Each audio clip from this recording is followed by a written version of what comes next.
econophysics, which uses the principles of physics and what we know about things like chaotic systems to understand how economies work.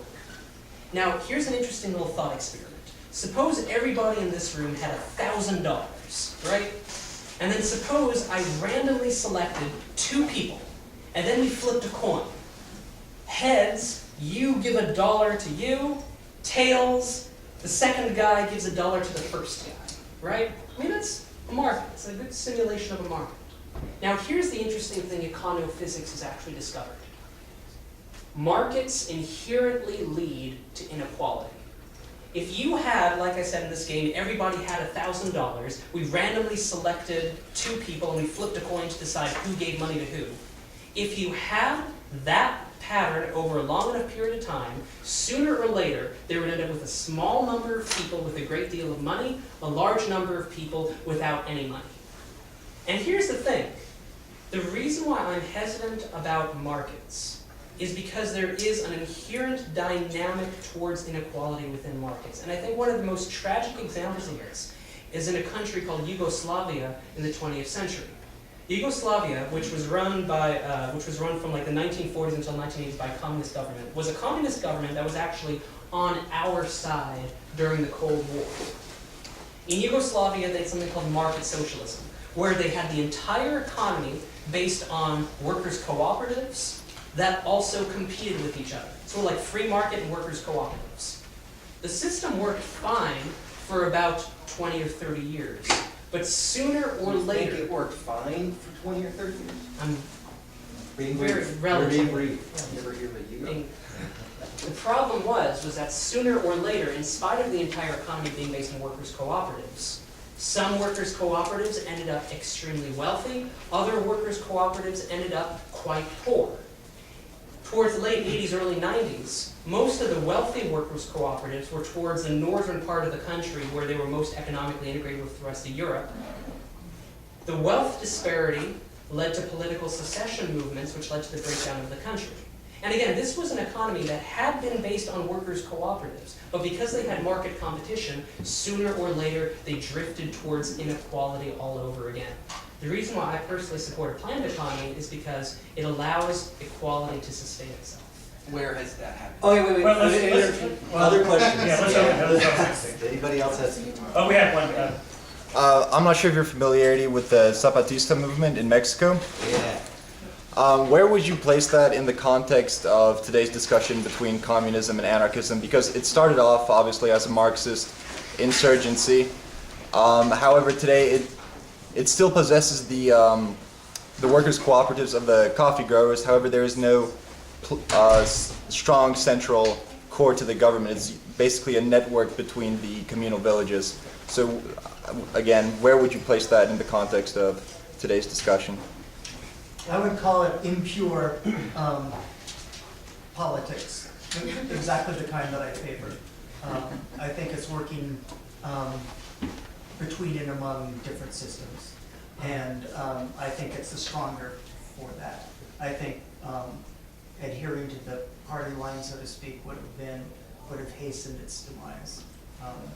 And I think that what's happening now is probably the best could have been hoped for in the short term. And in interest of time, just briefly. And I think kind of on that note, focusing less so much on ideology and more what they do with ideology, the Zapatistas basically implemented their ideology with an armed rebellion and economic cooperatives. Now, the armed rebellion didn't get very far, but the fact that they have these cooperatives as sort of a lasting legacy, I'd say, is at least some level a good thing. And maybe, hopefully, best of all worlds, you could have that contribute to or help spark or help inspire a wider cooperative movement in other parts of Mexico. A quick Zapatista story about Rage Against the Machine. I was supposed to be in Chapel Hill when Rage Against the Machine was supposed to play at the SEEK conference. There was like 1,000 activists there. They didn't show up. We were like, what the hell happened? Some of the Zapatistas had been getting terrorized in these communities, and they rented the biggest, blackest Cadillac they could find, limousine, with black tinted windows, and like people in front of them, and they just said, drive us there. So suddenly they're driving, these members of the death squads, and they're all there, and all of a sudden they see it's like El Diablo, like these superstars. We didn't mind the fact they didn't come to Chapel Hill, But a lot of my anarchist friends went down to the Zapatistas and the Yucatan Peninsula, and I have a photo on my wall in my living room of my roommate who was down there organizing. So I think that some of this was from, also, it's not like they had to import anarchism to Mexico and South America. It is a long, rich history. A lot of the European anarchists, but in the Spanish, from the Spanish anarchists, went to South America and Mexico. And so there's a long, rich, overlooked tradition of resistance in South and Central America, at least by North Americans. Andy? What do you think about the rise of the New Left in Central and South America, and what kind of implications do you think it has on both Western culture and possibilities for a future place for radicalism in our societies? I think the New Left in Latin America, on the one hand, has made a very intelligent decision that they've gotten involved in electoral politics. This is one thing that annoyed me during Occupy Boston. We had the Boston City Council elections in 2011, and Occupy Boston didn't do anything. Now, the left in South and Central America, they've gotten very involved in elections. They've elected a ton of left-wing governments. Then the question is, what do these left-wing governments actually do when they're in power? Now, a lot of what these left-wing governments have done has said, okay, we, Venezuela, Ecuador, Bolivia, our economies are very much focused on exporting raw materials like natural gas or oil. We're going to keep exporting these raw materials, but we're going to try to capture more of the profits and direct them towards the neediest in society. Now, on the one hand, I think that's a great thing.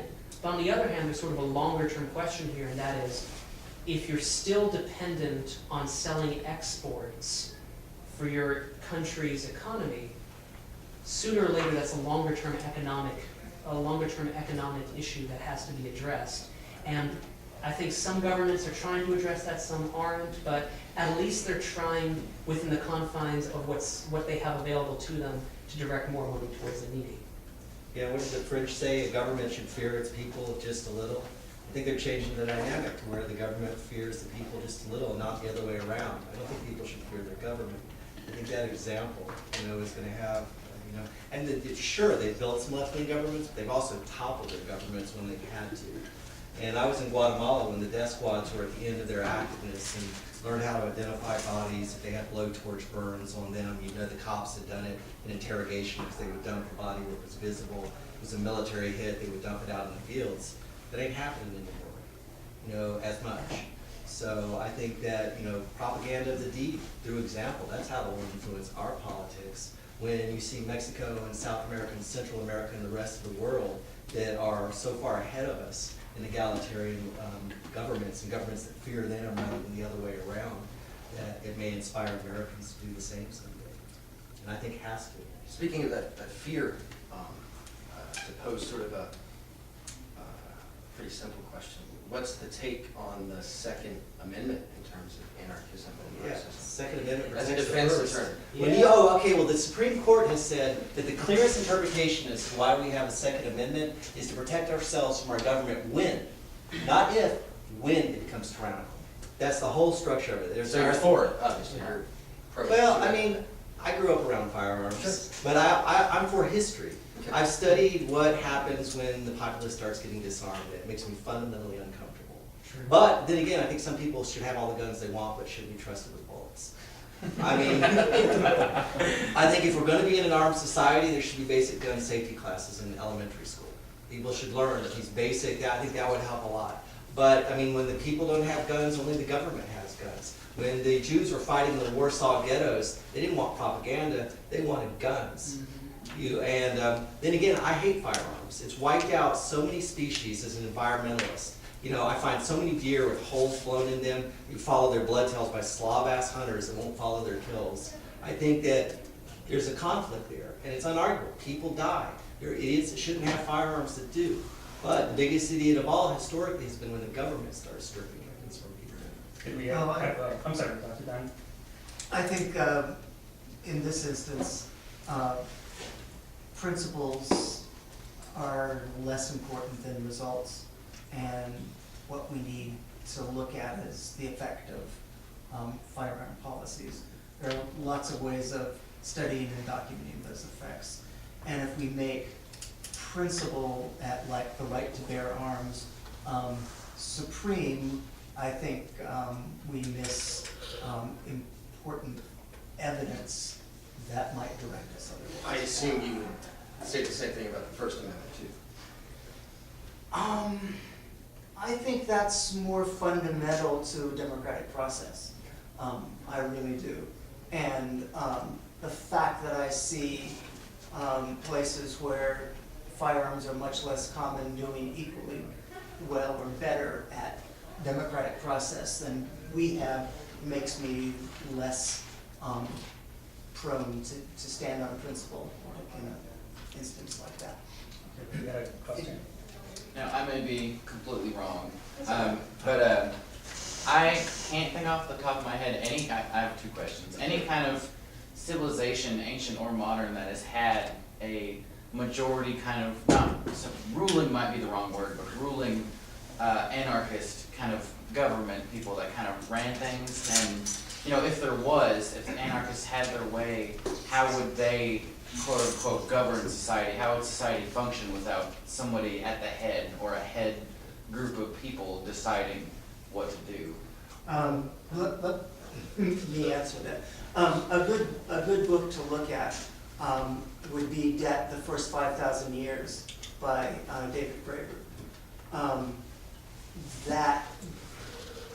That is a look at the way in which financial systems have evolved in the first 5,000 years in the last 5,000 years of human history. And his point, and a lot of anarchists take this view, is if you look at many traditional societies, you see varying degrees of anarchism. That is, they certainly don't have state power. There is patriarchal and matriarchal power in various degrees, but it's diffused in hunting and gathering societies, for instance, across lots of different networks of dependency. So no one can afford to be too exclusive of anyone else, or the network just falls apart. There's a close dependency. So if you look at the big picture, you might even come up with the claim, and this would be controversial, that most societies in human history have been anarchist societies. At least they haven't been nation-state societies, and they haven't used institutions of power the way that we use them today. Now, does that mean that I'm advocating return to, I don't know, tribal existence? No, I don't think that's the case.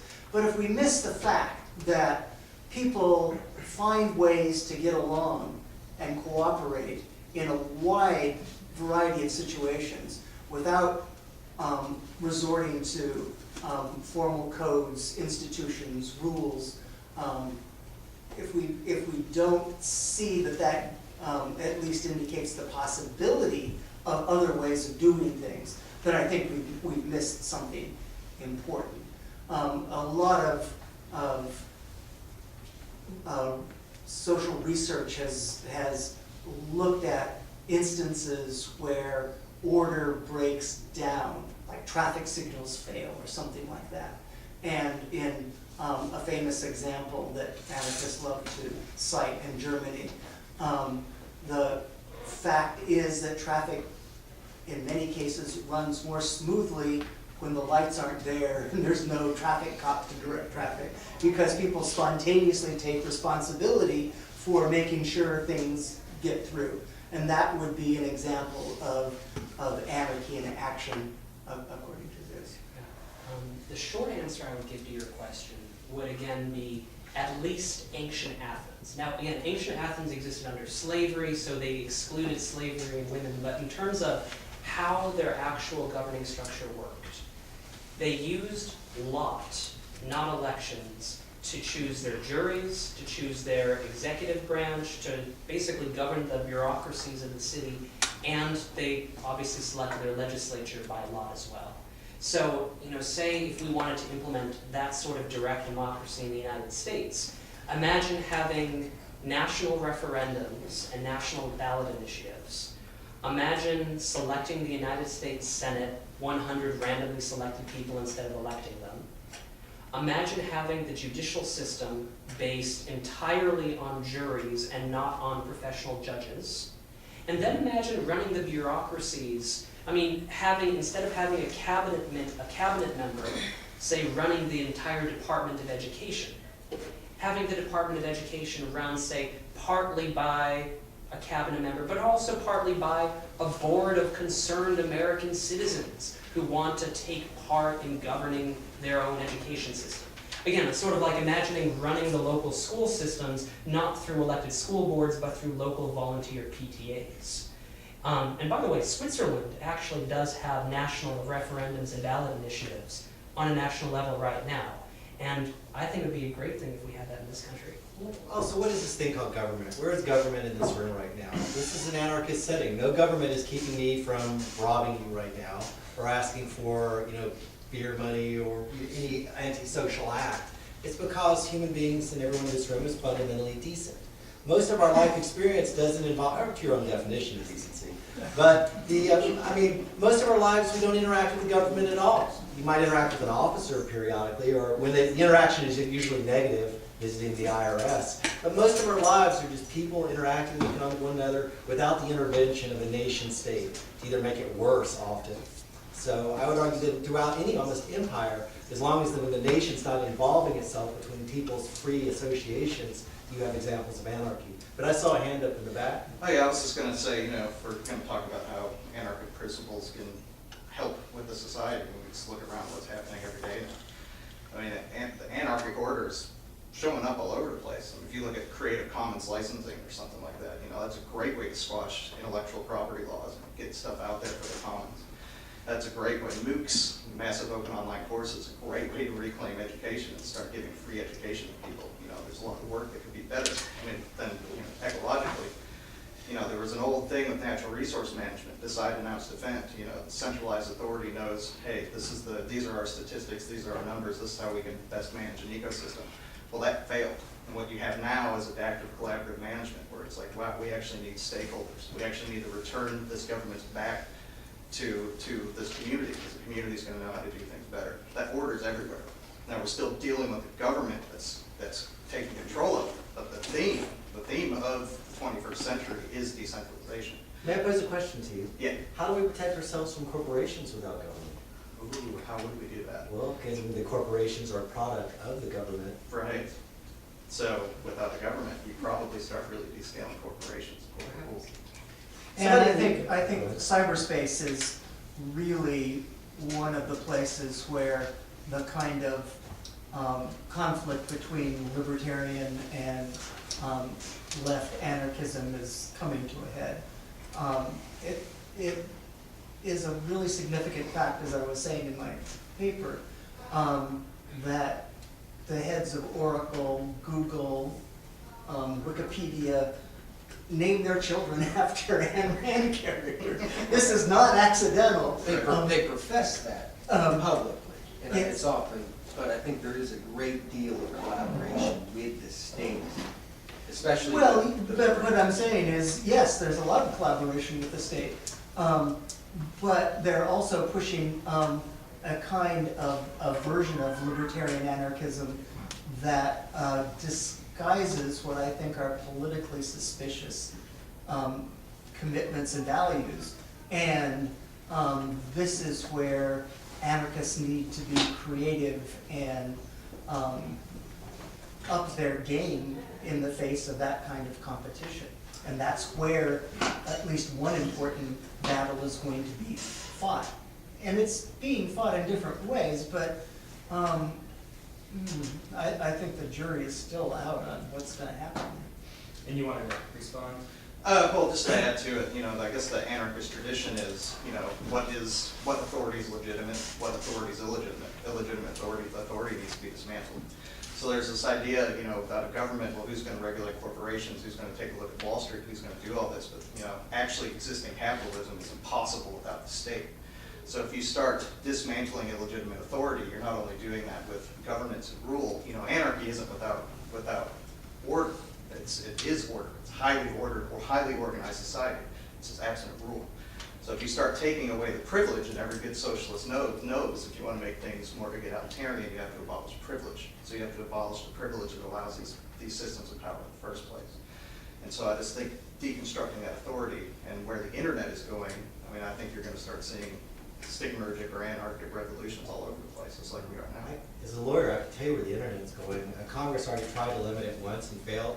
The next time they'll do it, it'll be like some horrendous child pornography case will get exposed. And they'll call it like the Amanda Benson Child Protection Act. That's how they're gonna put restrictions on the internet. I thought they would have done it better than their last round. I was reading some of what's happened, but that's typically how bad laws are passed. They pick a horrendous event. And I guarantee you watch, you all owe me a beer if I'm correct, I don't know a beer if I'm not. In your lifetime, if not in the next 10 years, there's gonna be some horrendous event that's gonna happen. It's gonna shock the conscience of everybody, and Congress is gonna try to pass some limitation on the internet on its basis. You're gonna be like, either you're for it, or you're for child pornography. Which are you for? Are you saying you support the abuse of nun beating in children? I mean, that's the Anti-Nun Beating Act and Child Protection Act. How can you, sure, we're giving up some internet freedoms, but we're protecting nuns and children. How can you be against that? But I mean, you say that laughingly, it'll happen. No, All of us in this room yeah. feel that urge. No, it's Patriot. Oh yeah, the Patriot Act, another fine example of an act that would put all the patriots in prison if they existed today. Jefferson, Franklin, the rest into the Patriot Act, bang, they'd been in prison. Thomas Paine, irony abounds. Other questions, perhaps from someone who hasn't raised their hand yet? Yeah, we probably have time for one, maybe two more You questions. see, we'll talk about anything. I noticed you mentioned a lot of things about the environment, environmental concerns like the aquifers and natural resources conservation. So how does the anarchist movement, I guess other affiliated movements, coincide with the environmentalist movement, and how can these two perceivably different We've been the core of it for the last 20 years. okay. Well, also speaking as a socialist, one of the big things socialists are saying is that, yes, everybody should get fluorescent light bulbs. And yes, everyone should unplug their stuff, and yes, everyone should turn the lights out, after you leave the room. But the socialist argument is that the way the capitalist system is right now, these individual actions, lifestyle changes, are not going to be enough to prevent ecological catastrophe. I mean, like, even if every single American used a fluorescent light bulb, the rice industry alone in the US would still spout out like 7 times more carbon dioxide than all the amount we all save with those new light bulbs. So it is going to take some very widespread change. And usually the type of change socialists are talking about are the sorts of things like a Green New Deal, a massive expansion of renewable energy, solar, wind, geothermal. Because on the bright side, we actually have enough renewable energy potential in this country to meet all of our energy needs and have extra left to export. But it's going to take widespread systematic change, as well as a change from, I think, a corporate structure based on maximizing profit towards a planned workers' cooperative structure, where the main goal is creating a decent workplace, creating things for use and not for profit, creating a decent product in a sustainable way. And who does the planning? Earth First, I grew up, organized in Earth First in the 80s and 90s, and the problem is the nonprofit industrial complex is always 5 years behind on any campaign. No movement in history has ever come from 501c3s, period. They too often chase the money, they're the last of the important campaigns, they hijack the campaigns they get involved in. Earth First is an anarchist organization. It's where people follow the dictates of their conscience. So almost invariably, every major campaign, from the Redwood campaigns to the anti-nuclear campaigns to the anti-coal mine, strip mining campaigns, anarchists have been in the front lines. And they're usually there until it becomes, everybody knows about it, and then the nonprofits move in and drive the effort to the dirt too often. Though we are learning that trend. We've been learning and watching, and anarchists are finally getting hip that we come into these campaigns and build them with the people, and then when the 501c3s start seeing money being in the water, we're very skeptical of them, especially in the 70s. They destroyed the strip mine campaigns in the 70s, the 501s, the Big Ten. And but yeah, anarchists have been at the front lines. I got arrested. The reason I became an attorney was I got arrested at least 16 times for civil disobedience, locking myself to trees, bulldozers, platforms, banner drops, all of that through Earth First. And observing that I was just being in court, I was like, whoa, I could get paid fighting the state to keep people out of jail and taking money from corporations. It's the one profession that still welcomes pirates. And that's what drew me into the profession I'm in, was through Earth First and the radical environmental community. But I mean radical in the purest sense of looking at the root of the problem, not as Trees. trees. Trees. Exactly. What exactly is your profession? Mine? What is that? Yeah. Guns and drugs. I'm an attorney. I'm a lawyer. I do criminal defense. I hope none of you ever need my services. I believe marijuana should be given out like food stamps, and our drug policies are ridiculous. Hand out your card. About cards available for beer, but no, I'm not trying to drum up business. That gives me another perspective as well, what's happening in the prison industrial complex, which is a different workshop altogether. So. Oh, but read my letter to the editor in Metropulse. It's in today's copy. You can see it today about what's going on in the Knox County jails. It's going to be, that story is going to get larger. Well, we're running out of time. Is there any last question? Ideally from someone who hasn't already said something. Exactly. If not, I have just one basic one. What should we be fighting for today? More government or less government? My argument would be more government in very particular areas. I'm actually running for office right now in Barberville, Kentucky. It's a small town of 3,200 people.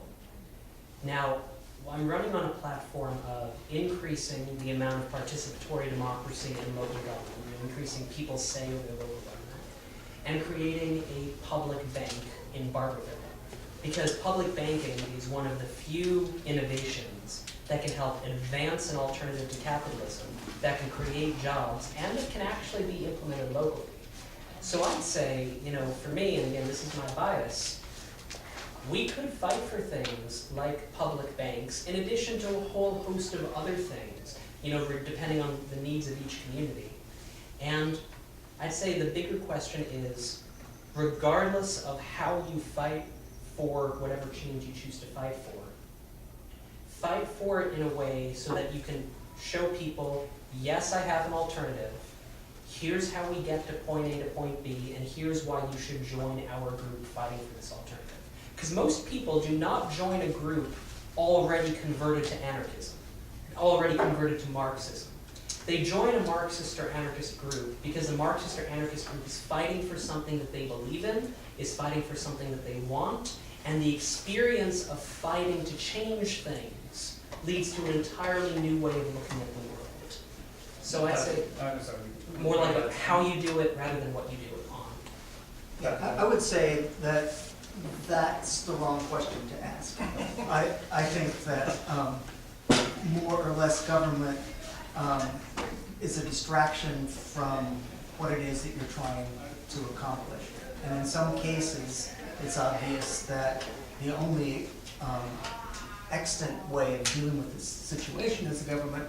But the anarchist principle that I'm advocating is you look to minimize hierarchy and state involvement in whatever way you can, but that doesn't mean eliminating them.